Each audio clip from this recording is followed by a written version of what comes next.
nunca dê tudo pro seu filho. Porque esse dar tudo, você está apostando num fracasso. A gente antes não sabia fazer diagnóstico e criança não abria a boca, né? Criança tinha, assim, se falar, apanha. Então a criança era moldada para ser um objetozinho de tipo assim, não se mete em assunto de adulto, vai dormir, né? Então eu acho que a gente abriu um campo para essas crianças também falarem, coisa que não conseguia. Segundo, o tempo que a gente vive é um tempo de hiperestímulo. Total. Né? Principalmente as novas gerações. Você vê, celular, gente, é uma coisa de pouco tempo. Eu fui ver celular no Japão, quando eu tinha 26 anos, achei todo mundo teria TT, que andava na rua falando. E eu fui pra lá porque eu trouxe um fax, que era uma coisa genial. Mas que ninguém... Passava um negócio aqui, lá do outro lado. Eu, quando tava no Japão, o cara falou facsimile. Eu falei, nossa, mas o que eu vou fazer com isso? Aí o cara, o gerente do hotel, falou, olha, eu vou te passar um. Aí aquilo, eu falei, não tô acreditando, se materializa do outro lado. Era uma coisa Comprei assustadora. um troço, cheguei, dei pra minha mãe de presente, ela, minha filha, ninguém tem isso. Eu vou passar pra quem? Receber de quem? Não tem como passar fax. E o pessoal já tinha celular, então eu achava que o pessoal falava sozinho na rua, até entender o que estava acontecendo. E isso eu tinha 26 anos. Quer dizer, não foi em outro... Foi em outro século, desculpa. Foi outro... Mas foi muito rápido. Desculpa.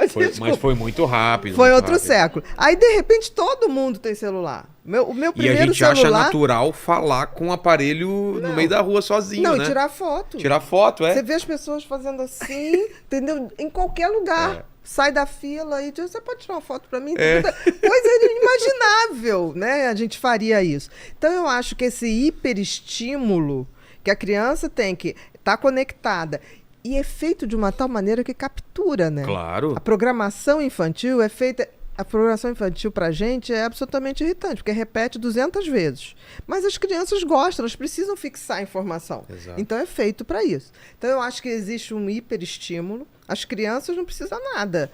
Qualquer restaurante, a criança está dá um tablet ou celular, a criança fica muda, né? Capturada, totalmente capturada. E eu acho também que tem uma terceira, que os pais das novas gerações, a gente não tem muito mais sacrifício hoje. A gente pode dar uma vida muito melhor para os filhos, de uma forma geral. Isso aconteceu em todas as classes. Por pior que seja a vida hoje, até de uma pessoa mais pobre, ela tem maiores possibilidades de conseguir um auxílio, maior possibilidade de fazer uma vaquinha. Quantas pessoas na internet, eu acho isso lindo, que promove vaquinhas a pessoa para ter uma casinha, para ter uma... Participo de várias até. Então, eu acho que as pessoas e os pais têm essa coisa assim, não quero passar o sofrimento que meu filho passou. O que é uma grande burrice. Porque, assim, tirar uma criança da zona de conforto é a melhor maneira dele amadurecer. Se você dá tudo e ele não tem que ir à caça, você está formando uma pessoa muito frágil. Muito frágil. Minha mãe me conta, por exemplo, que na época dela não tinha fralda descartável. Não tinha? Aí hoje, todo mundo, eu acho que pouca gente usa ainda pano, né? Porque imagina... O cheiro pra lavar aquele monte de merda, né? Nossa. Imagina e quantos paninhos tinha que ter daquilo? Que pra mais? Amarrar. Tomar banho, tinha que tomar banho fora da casa, né? Que era uma Sim. lata que esquentava, né? Exatamente. Então, assim, pra você era brincadeira aquilo tudo. Para uma criança hoje, é por isso que os filhos hoje estão saindo muito mais tarde de casa. Por que vai sair? Mas aí você entra no quarto dos moleques, tem televisão, frigobar, não sei o que lá, e pode trazer a namorada pra transar. Nossa! O que ele vai fazer fora de casa? Olha lá a mãe do Paquito, hein? Não mima ele, não. O que ele vai fazer fora de casa? Exato. Eu me lembro, por exemplo, na minha geração, a primeira coisa que eu queria era morar fora de casa. Eu também. Mas podia ser dividindo o apartamento. Quando eu pude, já saí de casa. Não, e não é porque eu não gostava dos meus pais. De jeito nenhum, porque era uma experiência que a gente queria viver. Então, quando falava assim, comprar carro, não, a gente primeiro ia dividir o apartamento com os amigos, fazer uma república. Exato. Você lembra do Ciranda Cirandinha? Sim. Todo mundo queria viver Ciranda Cirandinha. Foi um seriado maravilhoso, né? E todo mundo queria. Então, a gente dividia apartamento. Aquilo era uma batalha. A gente pegava ônibus, a gente ia ao supermercado, a gente fazia comida. Hoje, ninguém quer isso. Quer primeiro o carro, depois quer o apartamento, né? O meu primeiro apartamento eu comprei com 29 anos, eu acho. E foi uma batalha, claro, sabe aquela coisa? Financiamento da entrada.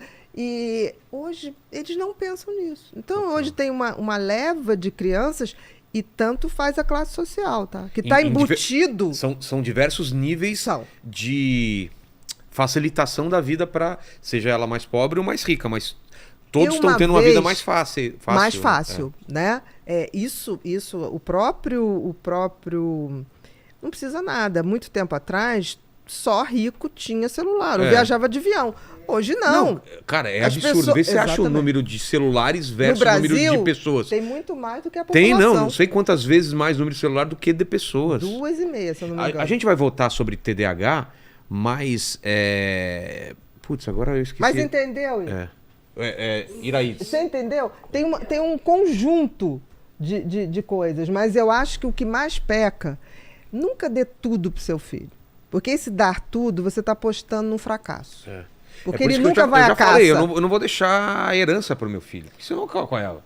Vou gastar tudo até o último talo com a minha mulher, viajar, gastar. Meu filho fala, cadê sua herança? Sua herança é esse podcast. Estudo. Você tem 2.000 podcasts para assistir, meu filho. A minha herança tá lá. É o seu legado. É o meu legado. Você tem que deixar o legado e não o material.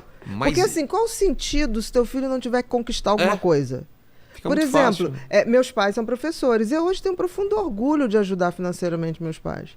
Né? Eu não teria esse prazer se me fosse dado tudo. Eles não podiam dar.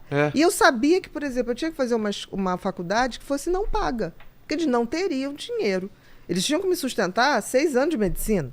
Caramba. Então, aquilo para mim, meu pai, não, filha, se você passar por uma particular, a gente ajuda. Eu falei, mas não vou mesmo, quem não vai sou eu. Eu não faço a matrícula. E isso me fez ser uma pessoa que eu comecei a acreditar em mim. Cada etapa que eu conseguia, eu falava, caramba, eu conseguia. E quando eu comecei a faculdade de medicina, eu me lembro que eu tinha amigos muito ricos, que o pai era dono da clínica tal, da outra tal, chegaram, e teu pai é dono de quê? Eu falei, de nada. Ué? Nem do Passatzinho antigo. Passat, olha só. Antigo, né? Que papai tinha e emprestava, sabe? Assim, Chevette. O Fiat 147.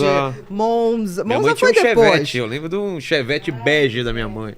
Não é? Então, a gente era feliz no sentido de, tipo assim, eu posso, eu conquisto. Mas também a gente tem que ver o seguinte, você hoje não tem como deixar teu filho ir para uma escola sozinho. Porque assim, muito perigoso, tem muito tubarão no meio do caminho. Eu me lembro que eu problema. andava de ônibus de madrugada. Sou do Dava tempo que o Leblon, a gente caminhava e cada barzinho tocava música ao vivo. Ontem, ali no Baixo Gávea, foi lá que o cara foi espancado, o ator, né? Foi 5 pessoas. Arrancou o couro cabeludo dele. Que é isso? Machucou. Porque ele não quis entregar um celular. Meu Deus. Então, assim, ao mesmo tempo que a gente está criando crianças mais frágeis, mas a gente tem que ter um equilíbrio. Tá um mundo perigoso. O mundo também está muito mais perigoso. Isso não tem dúvida. A violência está pior. Porque a violência hoje é gratuita. O cara não quer só te assaltar, ele quer te assaltar. E se você deu a entender que não quer ceder imediatamente... Não. Já tive amigo que foi morto deu, e ainda foi morto. Ele deu o que o cara queria. É isso que me deixa assim... É a maldade, né? A maldade genuína. E num país ou num mundo em que a impunidade é certa, esse tipo de comportamento aumenta. Claro.